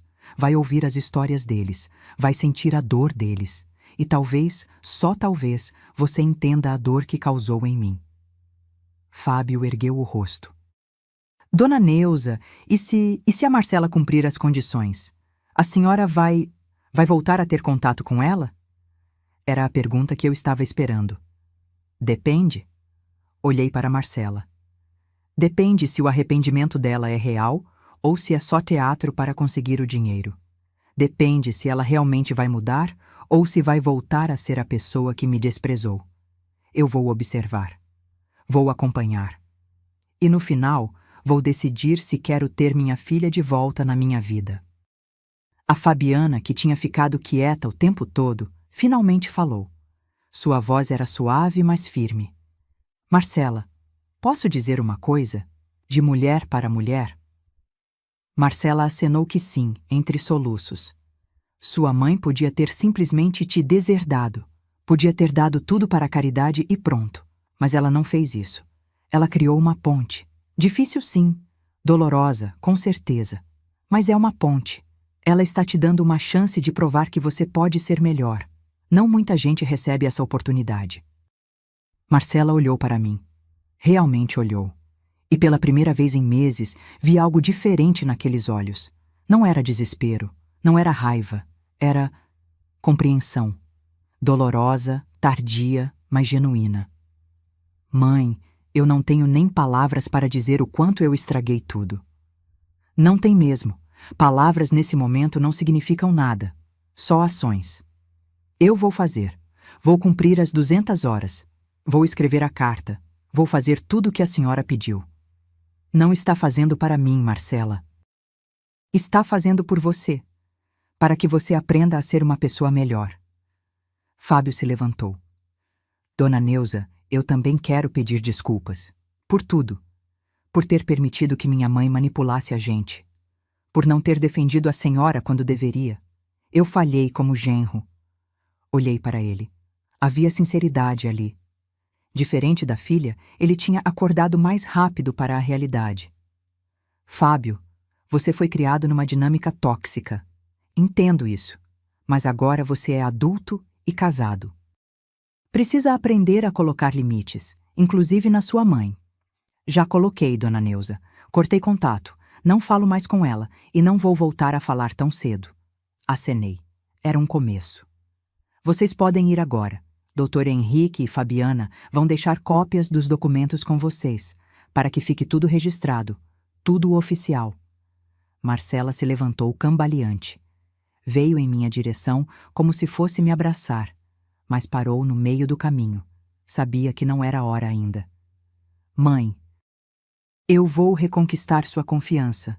Não sei quanto tempo vai levar, mas eu vou. Tomara que sim, Marcela. Tomara. Eles saíram. Dr. Henrique e Fabiana foram logo atrás, depois de me deixarem mais alguns documentos e me assegurarem que tudo estava em ordem. Fiquei sozinha na sala. O sol da tarde entrava pela janela, iluminando a poeira que dançava no ar. A casa estava quieta, mas não era mais aquele silêncio sufocante de solidão. Era um silêncio de paz, de dever cumprido. Dona Carmélia bateu na porta minutos depois. Ela tinha visto tudo pela janela, sem querer ouvir, mas impossível não notar o movimento. E aí, Neuza, como você está? Sorri. Um sorriso pequeno, cansado, mas real. Estou leve, Carmélia. Pela primeira vez em meses, estou leve. Você fez a coisa certa. Espero que sim. Naquela noite preparei um jantar só para mim. Arroz, feijão, bife acebolado, salada. Coloquei a mesa bonita, acendi uma vela pequena, botei uma música suave no rádio. E comi devagar, saboreando cada garfada. Não estava comemorando. Estava apenas vivendo, existindo, me permitindo respirar sem o peso da culpa, da dor, da angústia. Porque pela primeira vez eu tinha escolhido a mim mesma. E isso não era egoísmo. Era amor próprio. 6 meses. 180 dias podem parecer pouco no calendário, mas na vida real, quando você está reconstruindo tudo do zero, cada dia pesa como uma semana. Eu me mudei, sim. Depois de doar a casa para Jéssica, decidi que era hora de começar um novo capítulo. Não porque a casa tivesse memórias ruins, pelo contrário, cada canto guardava momentos preciosos, mas porque eu precisava provar para mim mesma que era capaz de recomeçar. que aos 68 anos a vida ainda tinha muito a me oferecer. Comprei um apartamento pequeno, aconchegante, num condomínio para pessoas acima de 60 anos. 2 quartos, varanda com vista para um jardim interno, portaria 24 horas. Paguei à vista, R$ 280 mil.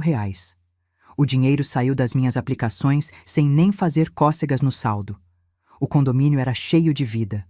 Diferente do que eu imaginava, não era um lugar de velhinhos tristes esperando o fim. Era gente ativa, vibrante, recomeçando. Tinha aulas de pintura às terças, grupo de leitura às quintas, caminhadas no parque aos domingos. Fiz amigas. Dona Beatriz, 71 anos, viúva como eu, que pintava aquarelas lindas. Seu Joaquim, 74, viúvo também, que tocava violão e sempre animava as tardes com músicas antigas. Dona Irene, 66, divorciada, que tinha acabado de tirar carteira de motorista e vivia planejando viagens de carro. Pela primeira vez em décadas, eu tinha uma vida social. Não girava mais só em torno de Marcela. Girava em torno de mim, dos meus interesses, das minhas vontades. Voltei a pintar. Algo que eu adorava fazer quando era jovem, mas que tinha abandonado quando virei mãe porque não tinha tempo. Comprei telas, tintas, pincéis. Transformei o segundo quarto em um pequeno ateliê. Minha primeira pintura foi da casa antiga. A varanda, a mangueira no quintal, as cortinas de chitão. Não por nostalgia, mas por gratidão. Aquela casa tinha sido meu porto seguro por tantos anos. Merecia ser eternizada. Dona Beatriz viu a pintura e chorou. Neuza, você tem talento. Por que escondeu isso por tanto tempo? Eu sorri, porque achei que não merecia ter tempo para mim. E agora? Agora sei que mereço. Jéssica me visitava todo fim de semana. A menina tinha ficado radiante com a casa. Reformou o quarto que era de Marcela, pintou as paredes, trocou as cortinas, mas manteve a mesa da cozinha, o relógio da parede, as marcas de lápis no corredor. Isso aqui é história, tia. Não se apaga a história. Ela estava terminando a faculdade, trabalhando meio período num posto de saúde. Sonhava em fazer especialização em pediatria. Era dedicada, humilde, grata. Tudo que Marcela deveria ter sido. Tia, a Marcela sabe que eu moro aqui? Sabe. E ela ficou brava? Ficou, mas vai passar. Ou não. De qualquer forma, não é problema meu. Quanto a Marcela, bem, essa parte da história é mais complicada. 2 semanas depois daquela reunião na sala, ela me ligou. Mãe, eu comecei o trabalho voluntário. Ah, é? É. Fui no lar dos idosos. Conversei com a coordenadora, a irmã Lúcia. Ela me colocou para ajudar na hora do almoço e nas atividades da tarde. E como está sendo? Silêncio do outro lado.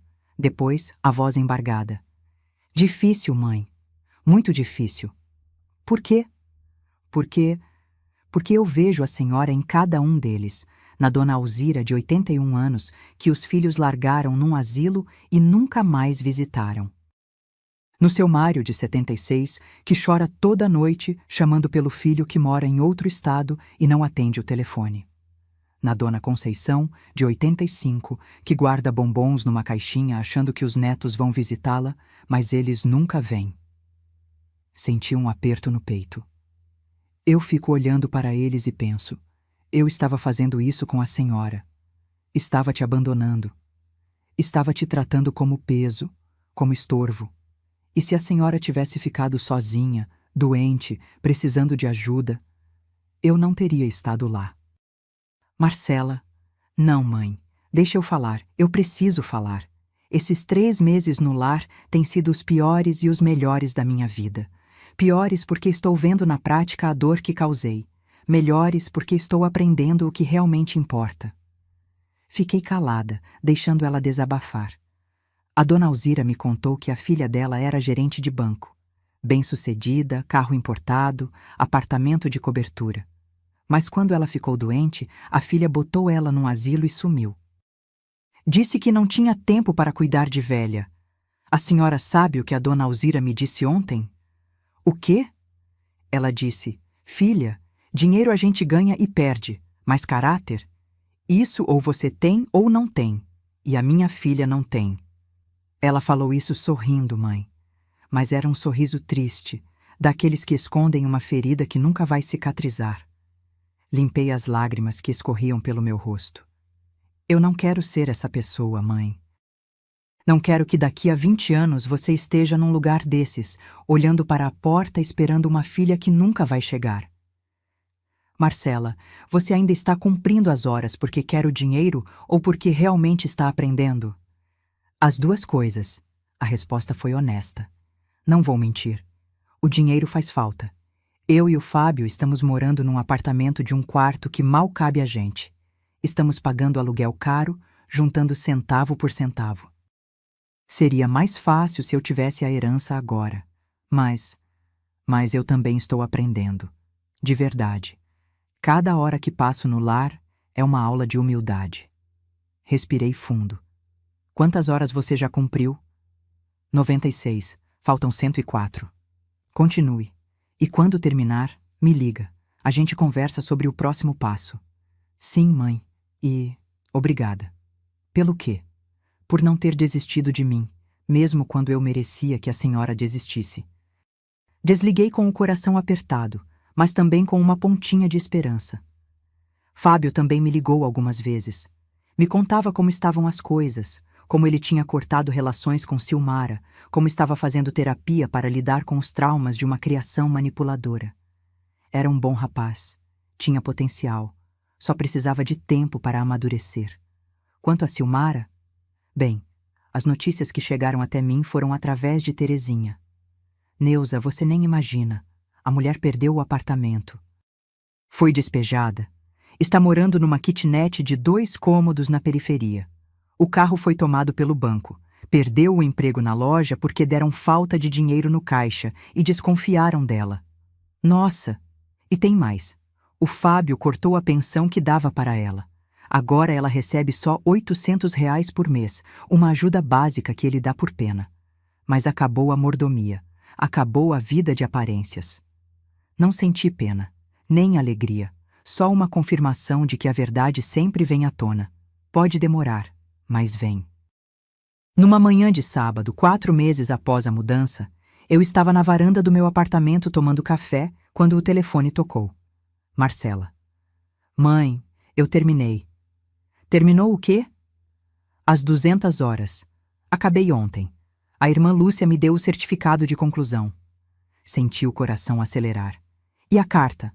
Estou escrevendo. Está quase pronta. Posso levar para a senhora ler antes de registrar? Hesitei, mas algo dentro de mim dizia que era a hora. Pode. Vem aqui amanhã, 3 horas da tarde. No domingo, pontualmente às 3, a campainha tocou. Abri a porta. Marcela estava ali, sozinha. Estava diferente. O cabelo mais curto, bem cuidado, mas simples. Roupa modesta, calça jeans, blusa branca, tênis, sem ostentação, sem máscaras. E os olhos tinham mudado. Não havia mais aquela arrogância disfarçada. Havia cansaço, maturidade, dor processada. Oi, mãe. Oi, filha. Entra. Ela entrou devagar, olhando ao redor. Seu apartamento é lindo. Obrigada. Quer café? Quero.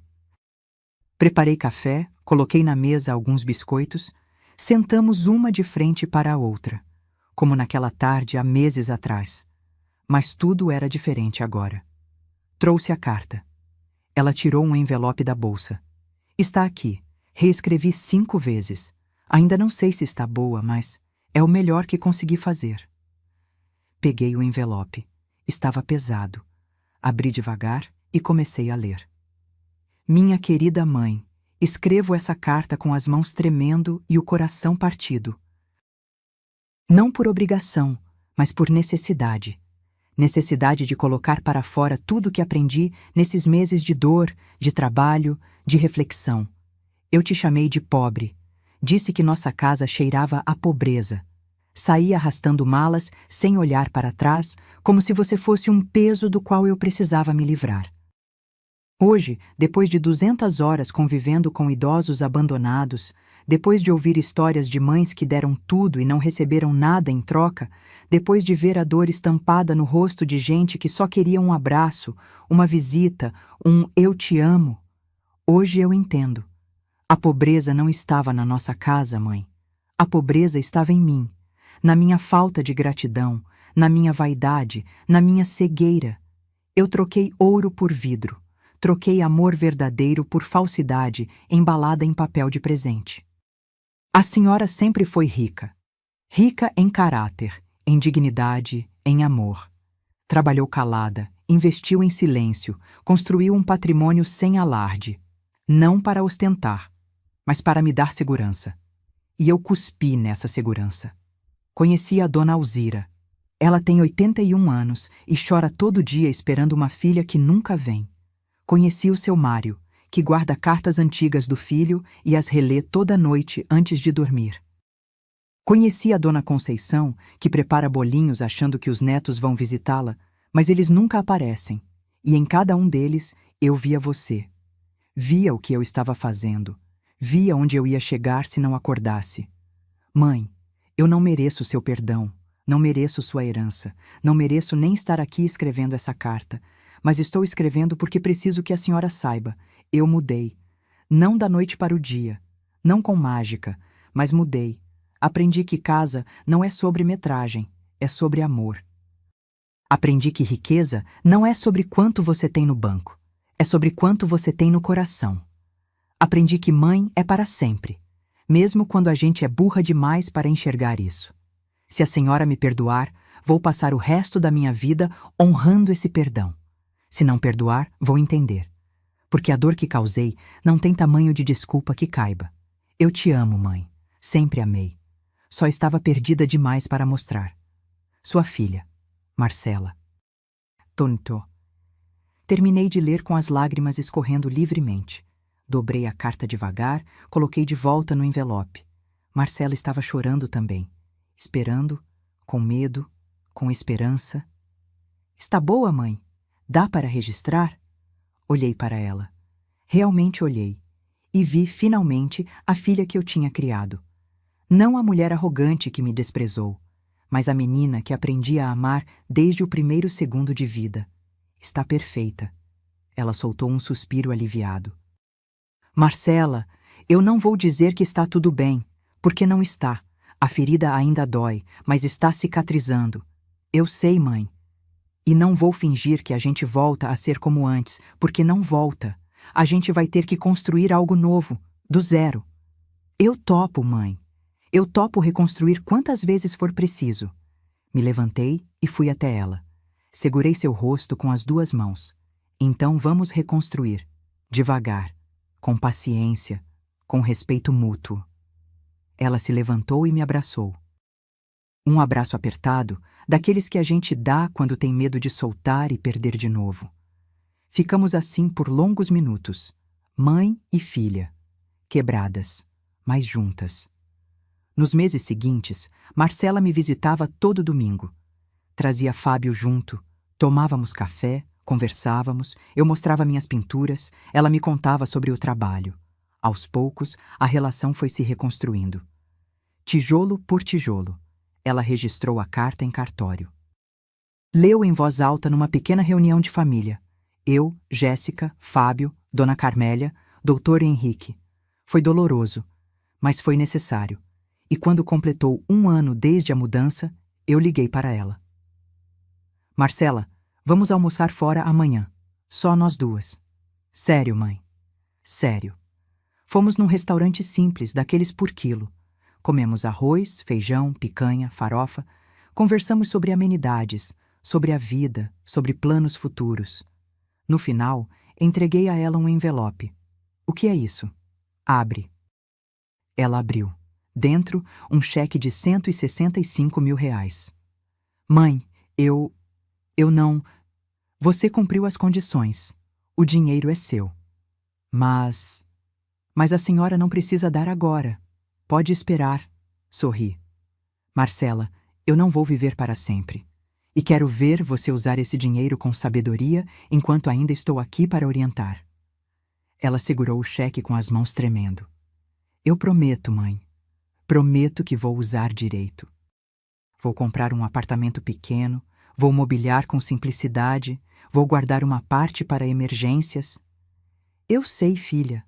Confio em você. Hoje, 1 ano e meio depois de tudo, a vida segue.